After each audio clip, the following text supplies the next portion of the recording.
همان بگیر که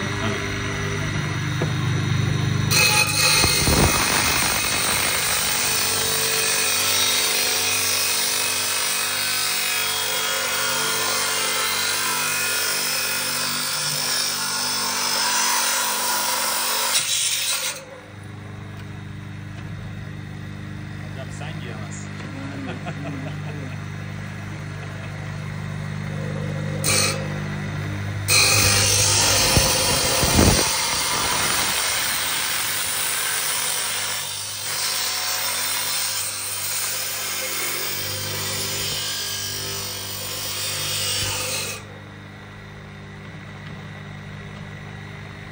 مرحله اولی که سنگ رافت که از معدن میاد تراشیده.